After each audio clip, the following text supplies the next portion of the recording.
그래, 우리 함께 말씀 봅니다. 느헤미야 8장 말씀을 함께 볼까요? 느헤미야 8장 말씀 5절과 6절 두 절 말씀을 함께 보려고 합니다. 5절입니다. 에스라가 모든 백성 위에 서서 그들 목전에 책을 펴니 책을 펼 때에 모든 백성이 일어서니라. 에스라가 위대하신 하나님 여호와를 송축하매 모든 백성이 손을 들고 아멘 아멘 하고 응답하고 몸을 굽혀 얼굴을 땅에 대고 여호와께 경배하니라. 아멘. 오늘 말씀 가운데 하나님의 은혜가 있길 간절히 소망합니다. 우리 기도하는 마음으로 고백해 볼까요? 하나님의 은혜가 지금 저에게 임하기를 기도합니다. 우리 옆 사람 축복하면서 하나님의 은혜가 지금 여러분에게 임하기를 기도합니다. 아멘. 하나님 복된 은혜가 넘치기를 간절히 소망합니다. 그래요. 우리가 오늘 느헤미야 8장 5절과 6절 말씀을 보았는데 이 말씀 어디서 많이 봤습니다. 어디서 봤냐면 어디서 봤겠어요? 우리가 에스라에서 봤어요. 이미 에스라에서 한번 본 적이 있는 말씀입니다. 그래서 오늘 말씀은 시작이 5절 에스라가로 시작을 하고 있거든요. 근데 이제 왜 에스라가 나왔는지 우리가 보면은 알게 됩니다. 느헤미야 말씀은요, 사실 이때 8장 말씀 때는 배경을 우리가 이야기하자면요, 이제 성벽도 다 지었어요. 성벽도 다 짓고 이제 지도자, 관리하는 사람도 세웠습니다. 그래서 여기서 끝난 것이냐라는 생각을 우리가 하게 되는 거예요. 이제 성벽 다 지었으니까 이제 끝났구나, 해피엔딩이구나 생각을 할 수가 있는데 느헤미야의 목적은 거기서 끝나는 것이 아니었어요. 우리는 느헤미야가 열심히 포로 생활을 마치고 돌아와서 성벽을 잘 지어서 최선을 다해서 성벽을 지었고 그럼 이것으로 자기의 사명은 다 했구나라고 끝났을 것이라고 생각을 하는데 그게 아닙니다. 느헤미야는 또 다른 것을 하기 시작합니다. 성벽을 통해서 이제 예배당을 확실하게 이제 사람들이 모여서 안전하게 예배를 드릴 수 있게 만든 다음에 무엇을 했느냐가 굉장히 중요합니다. 사람들이 생각을 해요. 무슨 일을 목표를 가지고 뭔가 열심히 정진하고 달려갑니다. 그리고 그것을 이룬 다음이 굉장히 중요해요. 전 세계에서 가장 학력으로서 뛰어난 학력, 우리는 고등학교 3학년이라고 말해요. 이 고3 중에서도 전 세계에서 가장 뛰어난 학력을 갖고 있는 사람이 어느 나라 사람이냐면 누가 뭐니 해도 대한민국 사람이 굉장히 뛰어나다고 그래요. 대한민국의 고3 수험생들의 어떤 학업 능력이 뛰어나다고 합니다. 근데 문제는 뭐냐면 대학교를 가고 나서의 문제예요. 자기가 원하는 목적을 이루어냈어요. 대학교 1학년이 되었어요. 그럼 학생들이 어떻게 되냐면 와르르르 무너지는 거예요. 왜? 그것만 보고 살았으니까. 그래서 그것만 보고 살아가지고 그것을 이루고 난 뒤에는 그 다음은 뭘 해야 될지를 모르는 거예요. 그 다음 목표를 갖고 열심히 정진해야 되는데 그것을 못하는 경우들이, 못하는 학생들이 많다는 것입니다. 느헤미야도 마찬가지였어요. 성벽을 이루기 위해서 열심히 달려갔습니다. 그래서 성벽을 만들어냈습니다. 이제 안전하게 예배를 드릴 수 있게 성벽을 지었어요. 그러면 이제부터 무엇을 해야 되느냐? 성벽 공사는요, 시작이었습니다. 시작. 무엇을 하기 위한 시작입니다. 성벽 자체가 목표가 아닙니다. 성벽 너머를 봐야 됩니다. 성벽의 완공부터가 이제 시작입니다. 그래서 많은 분들이 신앙생활 할 때도 넘어질 때가 많이 있는데 언제 넘어지느냐? 내가 원하는 것을 하나님으로부터 기도를 열심히 해서 얻어냈어요. 그러면 거기서 멈추는 것이 아니라 진일보하게 한 걸음 더 나아가야 되는데 거기서 끝나버릴 때가 넘어지기 쉽다라는 거죠. 오늘 성벽도 마찬가지입니다. 느헤미야와 백성들이 지었습니다. 목적 다 이뤘으니까 끝난 것인가? 아닙니다. 이제 시작입니다. 느헤미야도 마찬가지고 이스라엘 백성들도 마찬가지고 모두가 잘 알고 있습니다. 성벽 너머에 뭐가 있느냐? 성벽 너머에 뭐가 있느냐? 자, 우리가 1절 말씀을 한번 돌아와서 읽기를 원하는데요. 8장 1절 말씀을 한번 보면은 이제 나옵니다. 1절 말씀 같이 한번 읽어보겠습니다. 이스라엘 자손이 자기들의 성읍에 거주하였더니 7째 달에 이르러 모든 백성이 일제히 수문 앞 광장에 모여 학사 에스라에게 여호와께서 이스라엘에게 명령하신 모세의 율법책을 가져오기를 청하매 라고 나와 있습니다. 여기 한번 우리가 표시를 한번 해볼까요? 7째 달이라는 것에 동그라미 표시를 좀 해 두시기를 바랍니다. 전에 한번 설명을 드리기는 했습니다만 좀 기억하기 어려우실 수 있는 내용이 나옵니다. 7째 달이라고 하면은 이 사람들은 무슨 일이 있냐면 1, 2, 3, 4, 5, 6, 7, 7월이라고 그냥 쉽게 표현을 해보죠. 이 7월에는요 굉장히 큰 행사가 많이 있어요. 7월 1일이 되면은 이 사람들은 나팔을 길게 불러가지고 온 백성이 한 곳에 모여서 예배를 드리거든요. 그 절기를 무슨 절기라고 하는지 여러분 혹시 알겠어요? 나팔을 길게 불었으면 보통 나팔절이라고도 하고 칠칠절이라고도 이야기를 해요. 보통 이제 쉽게 이야기하면 나팔 분다라고 해가지고 나팔절이에요. 7월 시작하는 게 나팔절이고요.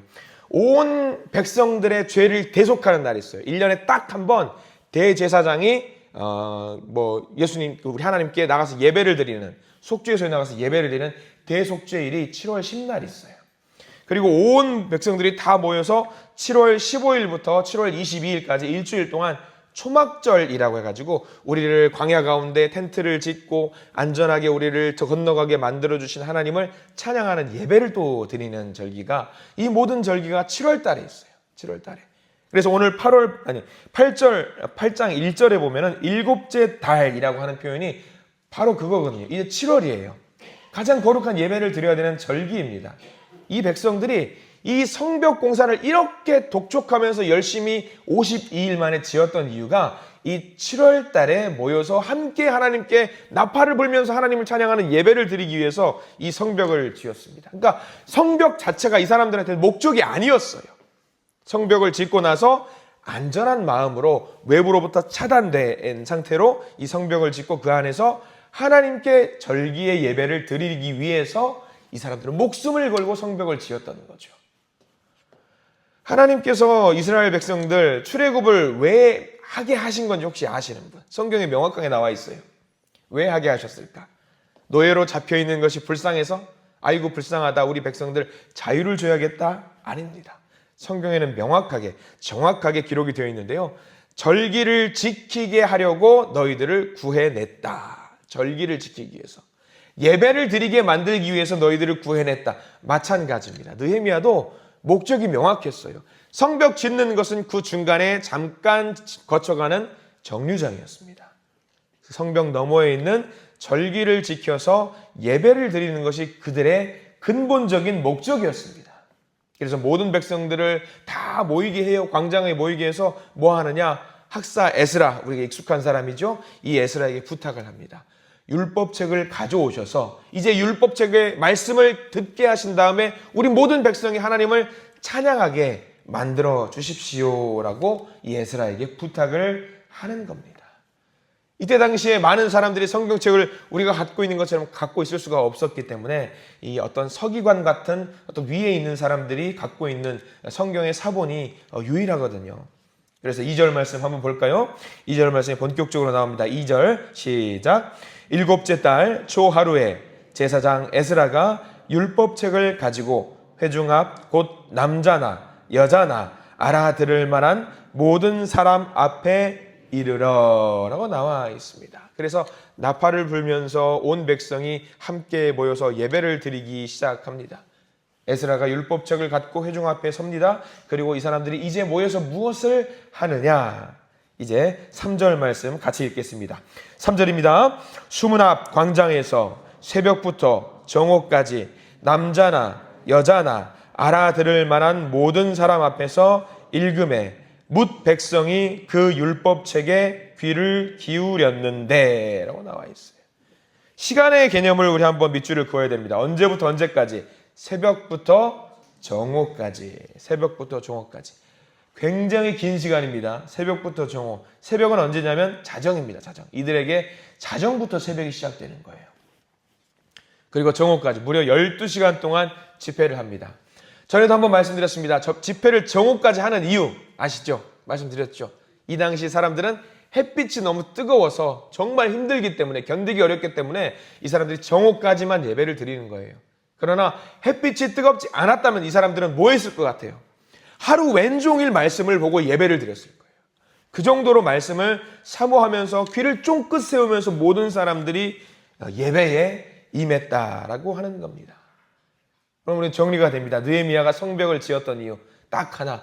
함께 모여서 안전하게 예배를 드리기 위해서, 함께 모여서 마음껏 말씀을 듣기 위해서, 함께 모여서 마음껏 말씀을 충분히 듣기 위해서 이 느헤미야가 성벽을 지었던 겁니다. 우리는 여러분들 말씀을 얼마나 말씀을 가까이 하시는지 모르겠어요. 요즘은 말씀을 진짜 24시간 마음 먹고 들으려고 하면은요, 들을 수가 있더라고요. 여러 가지 기독교 방송도 있고요. 어떤 라디오 방송도 있고요. 심지어 유튜브 하나만 틀어놓으면은요, 계속해서 정말 훌륭하신 목사님들의 말씀들이 계속 나와요. 그렇게 하는 분들은 늘 사모하는 마음이잖아요. 늘 사모하는 마음. 말씀을 통해서 일을 하고 말씀과 함께 살기를 원하는 그 마음입니다. 지금 이스라엘 백성들이 그 일을 하는 거예요. 하루 종일 내 삶이 붙어있는 모든 순간을 말씀과 예배로 함께하고 싶은 마음으로 이렇게 성벽을 지었다라는 겁니다. 이스라엘 백성들에게 말씀을 들으면서 여러분들 말씀은 너무 귀한데 우리가 너무 귀하잖아요. 말씀을 역시 여러분 혹시 돈을 지불해가지고 이 말씀을 들을 수 있다면 얼마를 가지고 말씀을 들을 수 있을까요? 우리가 어떤 식당에 가면 음식을 먹을 때에 돈을 지불하고 음식을 먹습니다. 무언가를 재료를 사려고 하거나 아이들 심지어 장난감을 사려고 할 때도 돈을 지불해서 사요. 그럼 여러분들 말씀을 한번 생각해 보시자고요. 말씀을 만약에 여러분들 지갑에서 돈을 꺼내서 아니면 신용카드로 결제해가지고 말씀을 들을 수 있으려면은 얼마가 들어갈까요? 한번 1시간짜리 말씀을 우리가 함께 듣는다. 아니면 1시간까지 안 가도 돼요. 20분짜리 말씀을 듣는다. 얼마를 지불하면 여러분들 지불하시겠습니까? 하나님께서 청구서를 냈어요. 자, 너희들 예배 통해서 하나님의 말씀을 들었으니 이 청구서를 계산해라. 얼마가 적혀 있을 것 같아요? 저는 감이 다는건데 우리가 평생 벌어도 계산할 수 없을 만큼의 청구서가 담겨 있을 거라고 저는 생각해요. 우리가 지불할 수 없기 때문에 하나님은 어떻게 만드신 건지 아세요? 에라이, 공짜로 들어라. 너희들 계산해도 못하니까 내가 마음껏 퍼줄게 라고 하나님이 말씀을 주시는 거거든요. 그렇게 마음껏 퍼주시는 말씀을 우리가 너무 흔하게 들으니까 야, 이거 맨날 들을 수 있으니까 공짜인가 보다 생각을 하는 경향이 있어요. 근데 그게 아니에요. 이스라엘 백성들은 목숨을 걸고 예배를 드렸어요. 내 목숨을 돈 주고 살 수 있습니까? 없어요. 말씀도 마찬가지예요.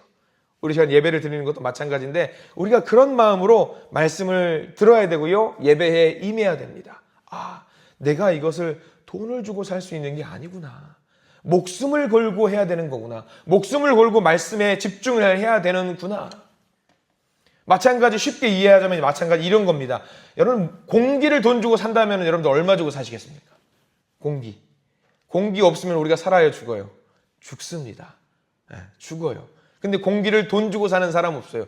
물은 돈 주고 사더라고요. 옛날 저 어렸을 때도 물을 돈 주고 산다라는 거 상상도 못 했는데 요즘 물을 돈 주고 사더라고요. 근데 가만히 생각해 보면은요, 먼 미래에는 공기도 돈 주고 살 수 있는 시대가 오지 않을까 생각이 들어요. 근데 그거 없으면은 죽잖아요. 어떻게든 돈을 지불해서도 사야 되는 거잖아요. 근데 믿는 사람들에게는요, 말씀도 마찬가지예요. 비슷해요. 값을 매길 수가 없는 거예요. 그래서 공짜인 거예요. 성경도 마찬가지입니다. 원본이 없어요. 오늘 이때의 말씀을 듣기 위해서는 이 사람들은 사실 오늘 느헤미야 8장 말씀을 전체를 듣는다라고 하면은 억만금을 줘도 못 들을 겁니다. 아니면 8장 1절 한 절만 들려주세요. 얼마면 됩니까? 돈을 주고 살 수 없을 거예요. 근데 하나님의 말씀은 하나님께서 너무 기쁜 마음으로 너희들이 돈 주고 살 수 없으니까 그냥 들어라 라고 주시는 거거든요. 우리도 마찬가지입니다. 느헤미야가 이렇게 열정적으로 이스라엘 백성들과 함께 성벽을 지으려고 했던 이유가 여기 있는 거예요. 우리가 말씀을 너무나도 사모하니까, 예배를 사모하니까 목숨을 걸고 정오까지 정말 힘들어서 못 들을 지경에 이르기까지 말씀에 집중하면서 예배에 임하는 사람이 되어야 된다라고 하면서 이 성벽을 지었던 거죠. 우리 성도님들도 마찬가지로 이 느헤미야의 마음으로서 말씀을 사모하시는 우리 모든 성도님들 되시길 간절히 소망합니다. 말씀을 통해서 나에게 주시는 그 하나님의 마음, 애타는 사랑, 나를 향한 하나님의 기대를 단 하나도 놓치지 마시기를 부탁을 드립니다. 하나님이 말씀을 공짜로 준다라고 해서 에이 이거 별거 아니야, 그게 아닙니다. 부어주시는 그 사랑 하나도 놓치지 말고 다 받아 먹으셔야 돼요. 그 말씀에 귀를 기울이시고 예배에 집중하실 수 있는 우리 성도님들이 되셔야 합니다. 우리 느헤미야 여기 8장 5절 말씀을 한번 볼까요? 이 이스라엘 백성들이 어떤 마음으로 그 말씀을 받았는지가 5절 말씀에 나와 있습니다. 5절 말씀 같이 한번 읽어볼까요? 에스라가 모든 백성 위에 서서 그들 목전에 책을 펴니 책을 펼 때에 모든 백성이 일어서니라. 책을 펼 때에 모든 백성이 일어서니라. 거기 밑줄 그으십시오. 일어서는 이유가 뭡니까? 말씀이 나올 때에 일어서는 이유가 뭐예요? 우리가 예배 시간에 처음에 예배를 임례할 때에 모든 우리 성도님들 일어서시잖아요. 그리고 예배를 마무리할 때 축복 기도를 받으면서 우리가 일어섭니다. 왜 일어서세요? 경외하는 마음으로, 이 말씀이, 이 예배가 너무 소중하니까 경건한 마음으로 하나님 저에게 임하여 주시옵소서, 임재하여 주시옵소서, 그 마음으로 모두 일어서는 거 아니겠습니까? 하나님의 존재를 인정하고 그 말씀의 존재를 인정하는 겁니다. 오늘 이스라엘 백성들이 그렇게 했어요. 말씀을 존귀하게 여겨서 말씀이 허락될 때에 일어서서 그 말씀을 받았다라는 거죠. 오늘 이 성도님들도 말씀을 존귀하게 여기시기를 부탁을 드립니다. 바로 이 말씀 속에, 이 성경 말씀 속에, 하나님의 말씀 속에 내가 살아가는 길에 어떤 여정, 지름길이 있다는 것을 인정하시고 그 말씀 속에서 보여주시는 그 길을 순종하면서 한 걸음씩 한 걸음씩 앞으로 나아가시는 우리 모든 성도님들 되시기를 간절히 소망합니다. 말씀을 기억하시고 내가 할 수 있는 모든 것을 다해서 그 말씀을 내 삶 속에서 세워나가시는 복된 주님의 자녀들이 되시기를 간절히 축원합니다. 기도하겠습니다. 감사합니다. 주님, 느헤미야 8장을 통해서 우리의 꿈이 전부가 아니라, 우리의 목적이 전부가 아니라 그 너머에 있는 하나님의 바람과 하나님의 소망이 있음을 알게 됩니다. 성벽이 목적이 아니라 성벽 너머에 예배를 원하시는 하나님의 바람이 있다는 것을 알게 됩니다. 주님, 우리도 우리 인생의 목적이 무엇이 되는 것이 아니라, 무엇을 이루는 것이 아니라, 무엇을 얻겠다라는 것이 아니라 그 너머에서 하나님을 높이고 하나님의 말씀을 마음껏 받고 누리고 살아서 그 말씀대로 하나님의 꿈을 이루는 우리 모든 한신의 가족들이 되게 해 주시옵소서. 새벽부터 종업까지 말씀에 집중하고 말씀을 통해서 변화되는 삶을 살았던 느헤미야, 주님, 우리에게 새벽부터 정오는 과연 언제일까요? 늘 우리에게 주어진 그 시간 말씀에 집중하게 하시고 짧든지 길든지 말씀에 오롯이 집중해서 우리의 모든 삶이 말씀으로 변화되는 거룩한 백성이 되게 해 주시옵소서. 예수 그리스도 이름으로 간절히 기도드립니다. 아멘.